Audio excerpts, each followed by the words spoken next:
Welcome to Online Guruji classes. This will be our part 6 in our geometry lecture series.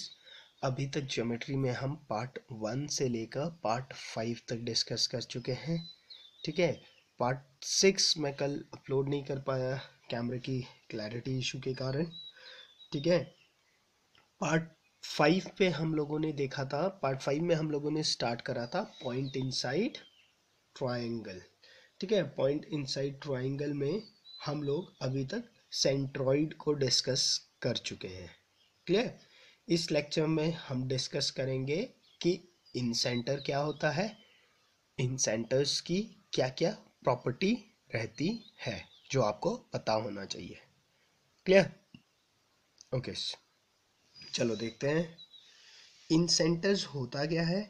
देखो मैं बताता हूँ. अभी मान लो ये मेरा एक ट्राइंगल है. वैसे तो हम लोग डिस्कस कर चुके हैं जो हम लोगों ने एरिया ऑफ ट्राइंगल निकाला था. ठीक है, ठीक है, ये ट्राइंगल है, इसे मैं बोलता हूँ this is my A, this is my B, this is my C. Clear. ये ए बी सी है. ये तीनों ए बी सी के जो एंगल बी है, इसका एंगल बाइसेक्टर अगर मैं ड्रॉ करूं, एंगल बाइसेक्टर मतलब angle bisector is a line which divide angle B into two equal part. मतलब अगर एंगल बी 60 डिग्री का है तो ये एंगल बाइसेक्टर ऐसा लाइन होता है जो क्या करता है, इसे 30 डिग्री में डिवाइड कर देगा. क्लियर. सिमिलरली एंगल ए का एंगल बाइसेक्टर ड्रॉ किया और एंगल सी का भी हमने एंगल बाइसेक्टर ड्रॉ कर लिया. क्लियर. ये तीनों जाके जिस पॉइंट पे मिलते हैं उस पॉइंट को क्या बोला जाता है, इन सेंटर. क्या बोला जाता है इस पॉइंट को, क्या बोला जाता है इस पॉइंट को बोला जाता है इन सेंटर. ये जो आपका पॉइंट आया ना, ये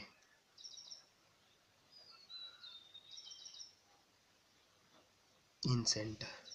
ठीक है, अगर मैं यहाँ से एक 90 डिग्री ड्रॉप करूँ, यहाँ से इस पे एक 90 डिग्री ड्रॉप करूँ और यहाँ से इस पे एक 90 डिग्री ड्रॉप करूँ, तो क्या होगा, इसे अगर मैं एज अ, ये भी आर होगा, मतलब ये वाला डिस्टेंस क्या होगा, सेम होता है तीनों केस में. ठीक है, और इससे अगर मैं एक सर्कल प्लॉट करूँ तो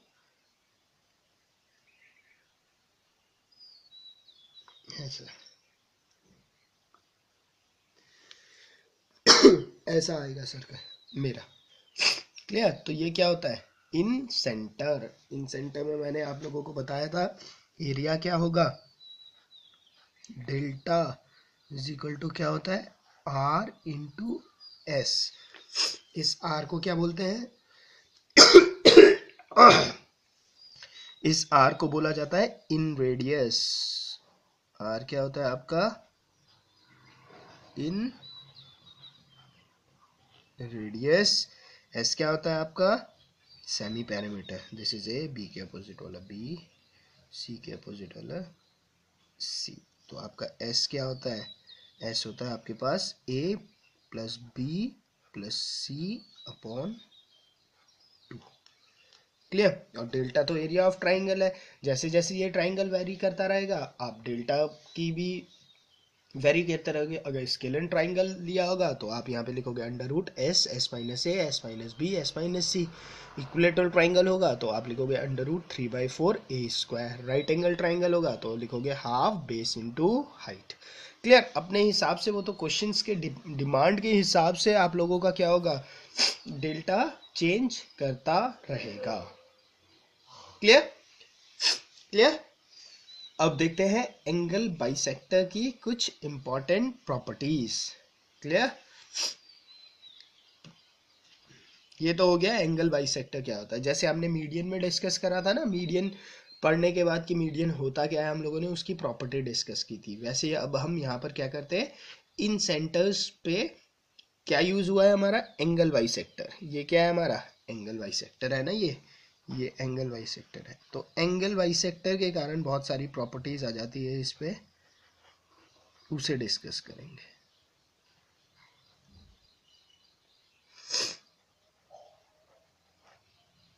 क्लियर? ओके, चलो देखते हैं।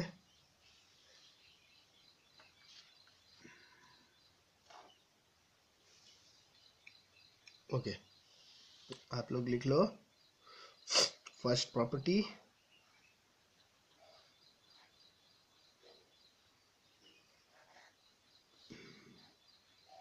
फर्स्ट प्रॉपर्टी पे हम पढ़ेंगे इंटीरियर एंगल बाइसेक्टर थ्योरम। इसका नाम होता है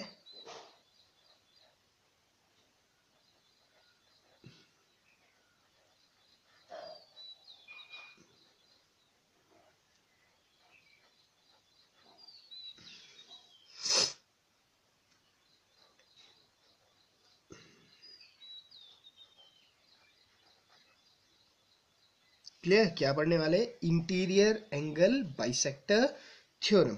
ठीक है, मान लो आपका ये ट्राइंगल है,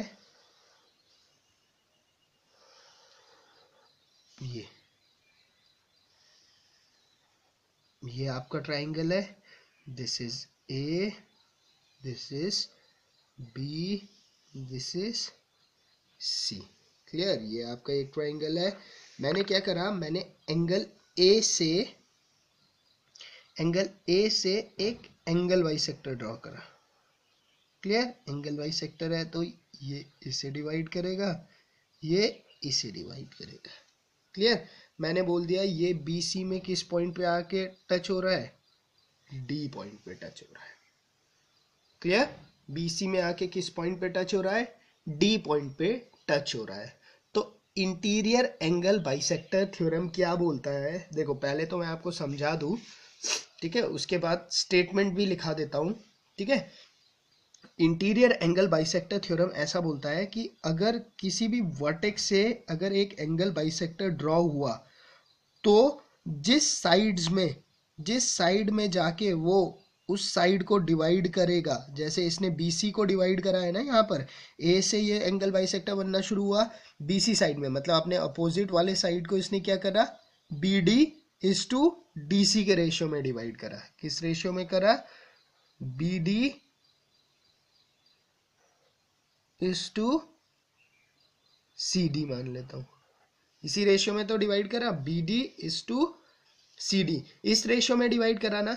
ये किसके इक्वल होता है, ये हमेशा इक्वल होगा जो थर्ड साइड होगा ट्रायंगल में। देखो ये तो आपका एंगल बाइसेक्टर है।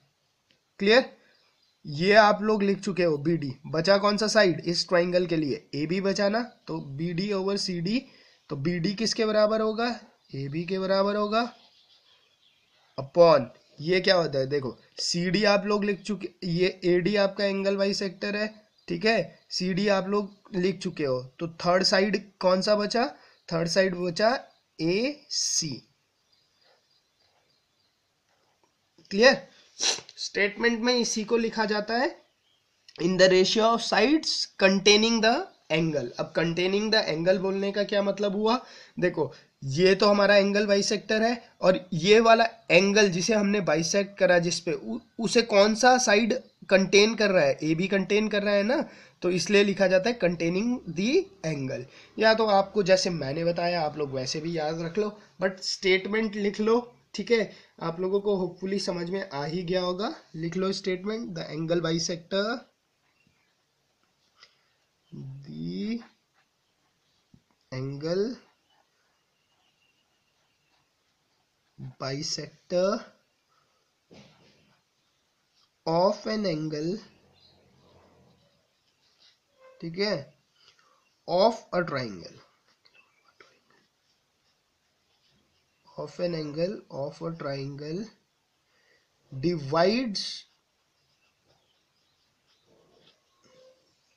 the opposite side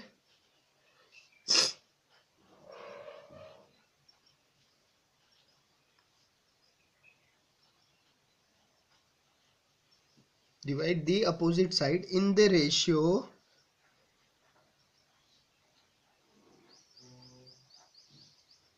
of the sides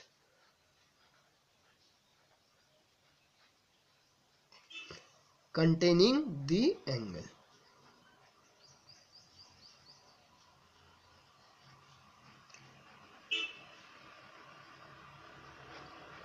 ठीक है, कंटेनिंग द एंगल मतलब देखो एंगल तो ये है ए डी, ठीक है, बी डी यहां पर आ गया, of the side containing the angle, तो एंगल कौन कंटेन कर रहा है, ए बी कंटेन कर रहा है ना, ए डी तो आपका क्या है, ए डी तो आपका एंगल बाइसेक्टर है, नहीं तो जो थर्ड रिमेनिंग साइड होता है उसी के रेशियो में होता है, बी डी तो आपको पता है B D is to C D is equal to A D, आपका एंगल बाइसेक्टर है, तो तीसरा बचा हुआ साइड क्या है, A B. Clear, clear, okay, hopefully समझ में आ गया होगा। नेक्स्ट लिखो exterior angle bisector theorem. Clear, ये तो था इंटीरियर का केस, ठीक है, एक्सटीरियर में क्या होगा, देखो मैं यहीं पे आपको समझाने की कोशिश करता हूँ, थोड़ा सा स्पेस बचाइए हमारे पास, ठीक है, देखो मान लो अब ये मेरा ट्राइंगल है एक,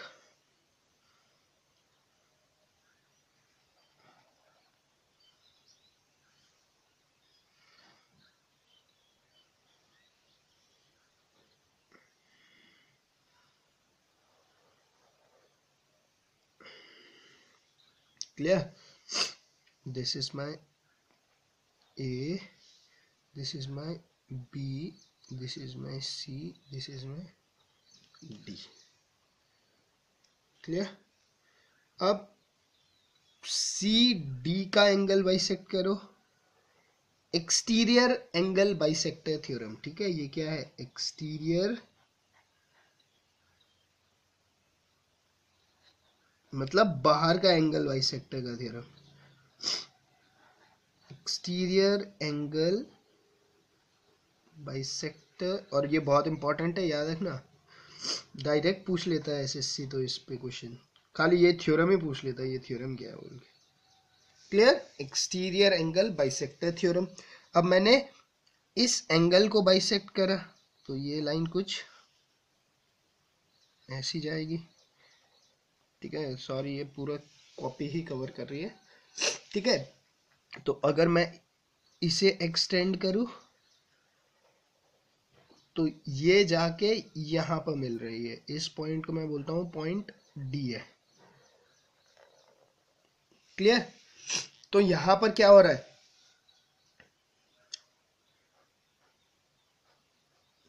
क्लियर, तो यहां पर क्या हो रहा है, यहां पर एक्सटर्नल, ठीक है, तो देखो यहां पर अब डिवीजन भी क्या हो रहा है, यहां पर इंटरनली डिवाइड हुआ था लाइन, ठीक है, divide the opposite side internally in the ratio लिखोगे, अब यहां पर वही चीज क्या लिखोगे, एक्सटर्नल, ये ए बी क्या है, अब एक्सटर्नली डिवाइड हो रहा है, यहां पर बी सी क्या था, इंटरनली डिवाइड हो गया था, अंदर ही अंदर डिवाइड हो गया था, बट यहां पर ए बी क्या है, अब एक्सटर्नली डिवाइड हो रहा है। क्लियर, तो किस रेशियो में डिवाइड हो रहा है, वही बात है। अब देखो आप क्या लिखोगे, पहले बी से लेकर पूरा डी तक, बी डी, क्योंकि ये वाला है ना, ये वाला एक्सटर्नली डिवाइड कर रहा है ना, तो एक तो हो गया B D over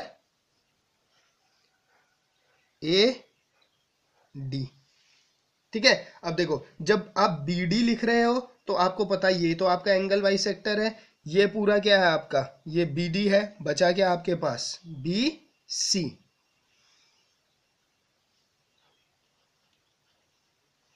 upon A D. अब देखो इसे डी मत करो, कुछ भी मत रहने दो इसे, ठीक है। अब ए डी क्या है, ए डी आपका ये है पूरा, ठीक है, अब इस ट्राइंगल पे आ गए, ए डी पूरा ये है आपका, सी डी आपका ये है, ए डी ये हो गया, ये तो एंगल बाइसेक्टर है, ये क्या है ए डी है, बचा क्या आपके पास, ये खाली ये बचा है ए सी, तो आप वहां पर ए सी लिख दो, ठीक है, आप डायरेक्ट इसे ऐसे ही याद रखना। क्लियर,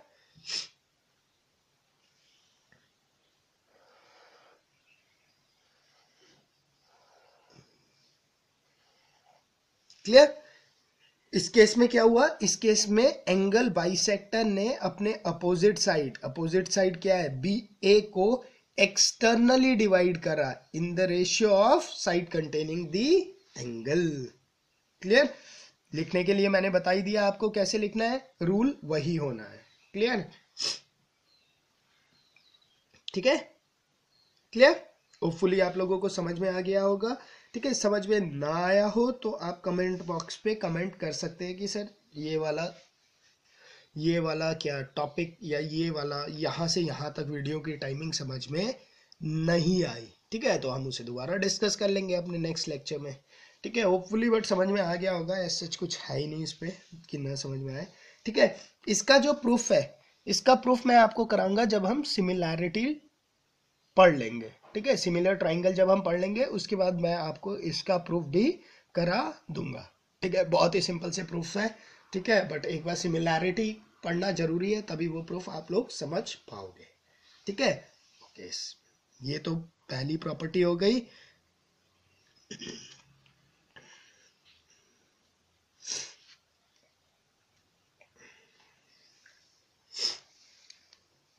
ठीक है, सेकंड प्रॉपर्टी देखते हैं।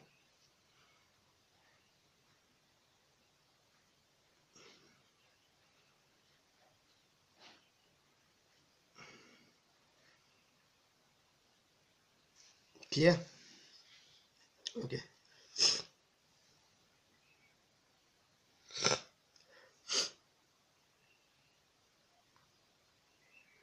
ठीक है, मैं बोलता हूं ये एक ट्राइंगल है,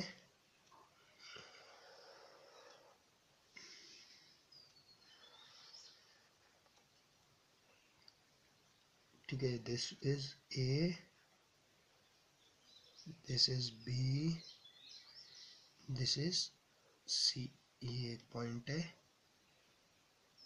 आई बोल देता हूँ, आई मतलब इन सेंटर है। ठीक है, मैंने यहां से एक एंगल वाई सेक्टर ड्रॉ करा, मैंने यहां से एक एंगल वाई सेक्टर ड्रॉ करा। क्लियर? क्लियर? तो आपको बताना है ये एंगल बी आई सी ये कितने का होगा। ठीक है, इस पे क्वेश्चन पूछा जाता है, ये बहुत ही इंपॉर्टेंट थ्योरी है। ठीक है, ये है केस 1। ठीक है, जिस पे कि क्या हो रहे हैं, दोनों इंटरनल एंगल बाइसेक्टर्स है।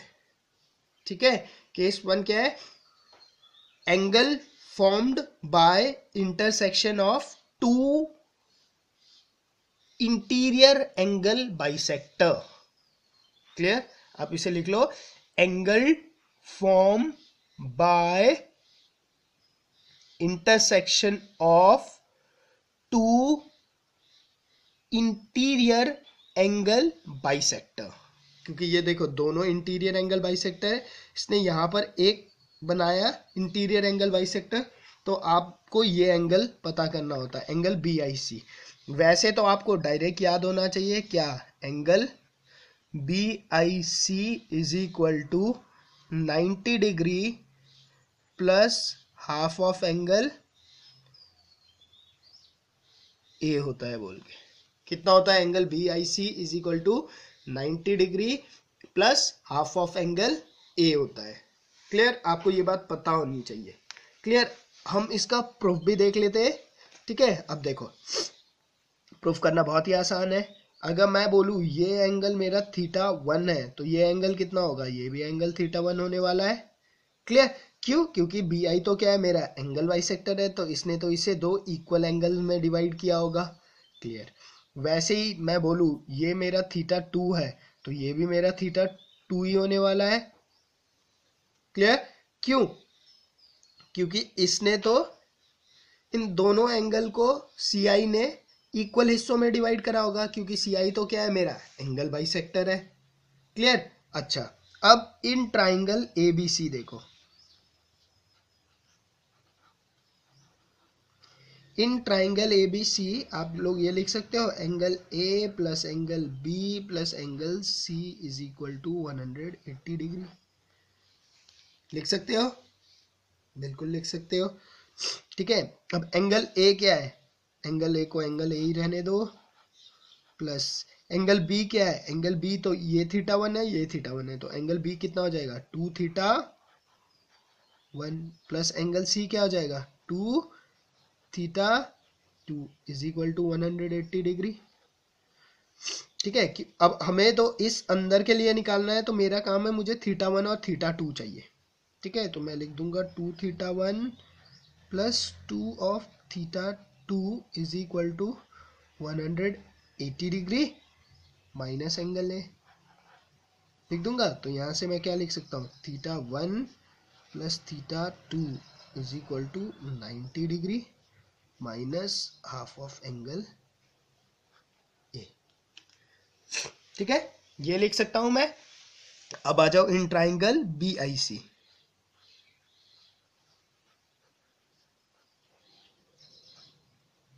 इन ट्राइंगल बी आई सी में क्या होगा, आप लिखोगे theta 1 plus theta 2 plus angle B I C is equal to 180 degree, यही तो लिखोगे। और थीटा 1 प्लस थीटा 2 कितना है, थीटा 1 प्लस थीटा 2 है 90 minus angle A by 2 plus angle B I C is equal to 180 degree, यही लिखोगे। तो आप क्या लिखोगे, angle B I C is equal to 180 degree minus 90 degree plus A by 2। Clear. तो यहाँ से क्या आ जाएगा, एंगल बी आई सी कितना आ जाएगा, यहाँ से आ जाएगा angle B I C is equal to 90 degree plus angle A by 2। ठीक है, कितना आ जाएगा, एंगल बी आई सी आ जाएगा 90 डिग्री। ठीक है, 90 degree plus A by 2। Clear, यही मुझे प्रूफ करना था।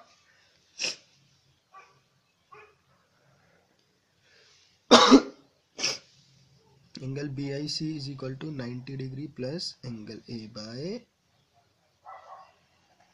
2, यही प्रूफ करना था।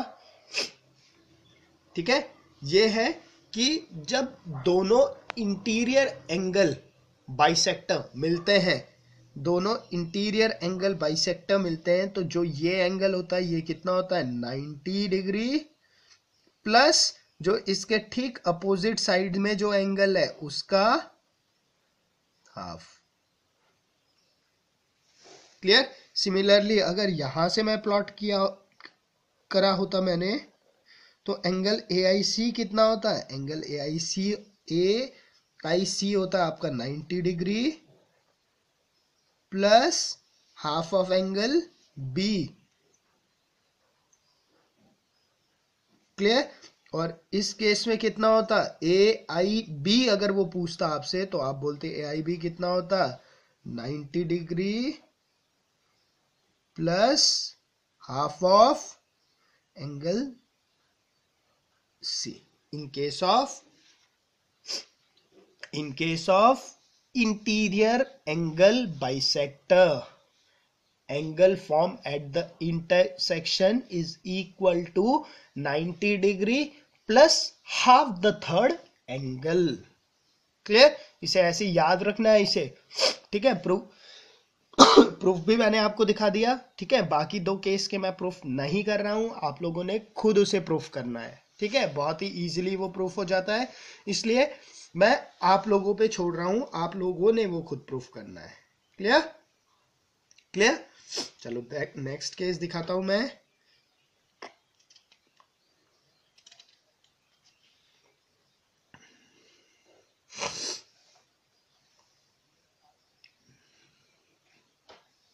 ठीक है, नेक्स्ट केस देख लो।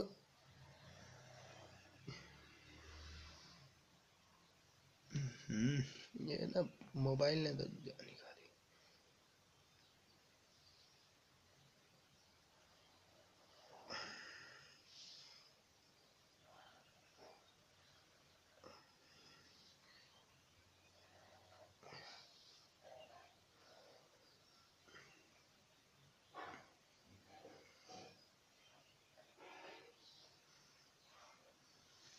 ठीक है, अब केस जो हम देख रहे हैं वो है एक्सटर्नल एंगल बाइसेक्टर का केस।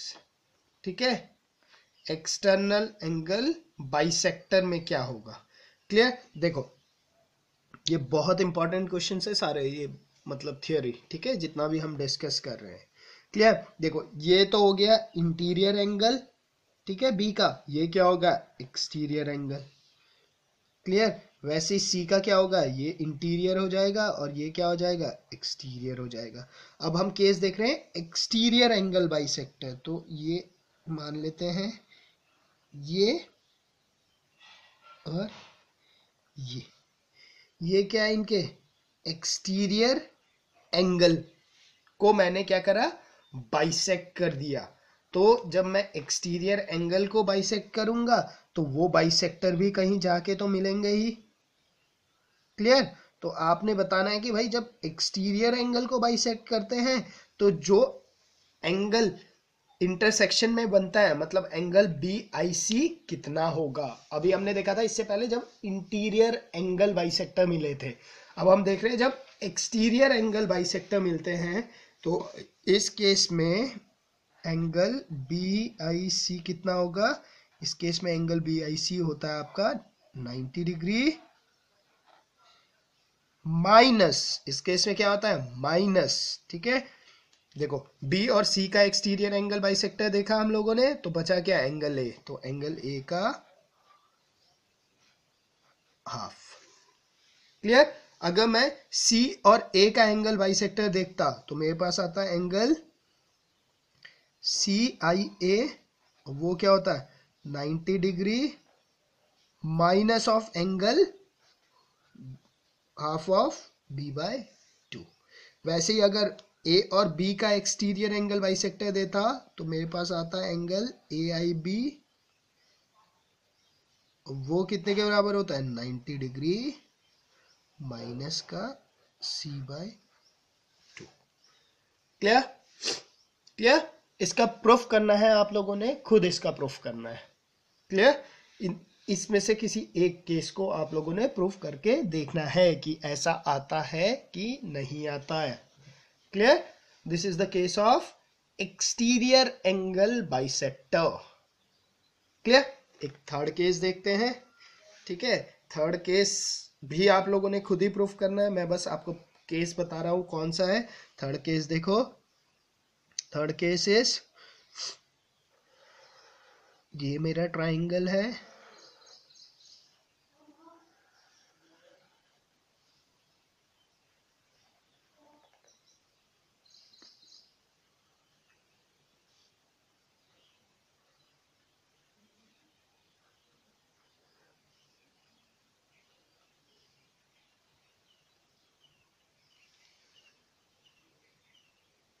थर्ड केस है जिसपे कि एक तो इंटीरियर एंगल बाइसेक्टर देख रहा हूं, मतलब एंगल बी का तो मैं इंटीरियर देख रहा हूं और एंगल सी का मैं क्या कर रहा हूं, एक्सटीरियर देख रहा हूं।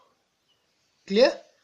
एंगल बी का इंटीरियर, एंगल सी का एक्सटर्नल, मतलब एक इंटरनल एंगल बाइसेक्टर, एक एक्सटर्नल एंगल बाइसेक्टर। तो प्लॉट कर दो इसे, ये हो गया आपका इंटीरियर एंगल बाइसेक्टर, ये हो गया आपका एक्सटीरियर एंगल बाइसेक्टर। ये जाके एक पॉइंट पे मिलेंगे, मैंने बोल दिया ये पॉइंट क्या है, आई है। क्लियर। तो आपने बताना है कि भाई अब ये एंगल कितना होगा, बी आई सी। इस केस में क्या होता है, एंगल बी आई सी कितना होता है, angle B I C in case में होता है एंगल ए का हाफ। क्लियर, समझ गए। जो थर्ड एंगल है, एंगल बी का इंटीरियर देखा, एंगल सी का एक्सटीरियर देखा, तो इसका इंटीरियर इसका एक्सटीरियर दोनों जाके एक पॉइंट पे मिले आई, तो वहां पर जो ये एंगल बाइसेक्टर्स ने जो एंगल फॉर्म किया that is equal to half of third angle. Clear. चाहे आप बी का, चाहे आप सी का इंटरनल देखते और बी का एक्सटीरियर देखते, तो वो जाके यहाँ पर मिलते, वो भी एंगल ए का आधा होता है।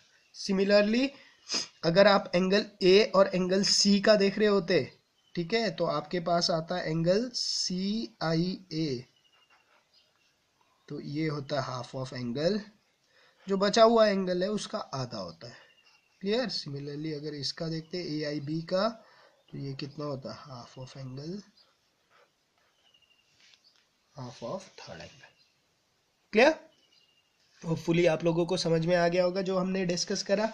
बस इतनी ही प्रॉपर्टी है आपको, ठीक है। आपको डायरेक्ट पता होना चाहिए कि भाई जब इंटीरियर एंगल बाइसेक्टर मिलते हैं तो जो एंगल फॉर्म होता है वो होता है आपका 90 डिग्री प्लस हाफ ऑफ जो थर्ड एंगल है, ठीक है। जब एक्सटीरियर एंगल बाइसेक्टर मिलते हैं तो आपको पता होना चाहिए 90 डिग्री माइनस हाफ ऑफ जो एंगल बचा हुआ है।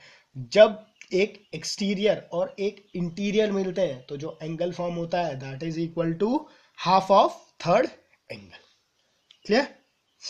ओके, आप लोगों को वीडियो अच्छे लग रहे हैं तो आप इसे लाइक कीजिए, ठीक है। अपने फ्रेंड्स लोगों के साथ इसे शेयर कीजिए, सब्सक्राइब कीजिए चैनल को, ठीक है। और जो लोग ये वीडियो पहली बार देख रहे हैं उन लोगों से रिक्वेस्ट है कि लेक्चर को क्या करें, सीक्वेंस पे देखना शुरू करें, तभी ज़्यादा क्लैरिटी होगी, ठीक है। अब अपने नेक्स्ट लेक्चर में हम लोग जो रिमेनिंग 2 पॉइंट है, ठीक है, सर्कम सेंटर और ऑर्थो सेंटर, उन दोनों को डिस्कस कर लेंगे, ठीक है। उसके बाद पॉइंट इनसाइड ट्रायंगल हमारा खत्म हो जाएगा।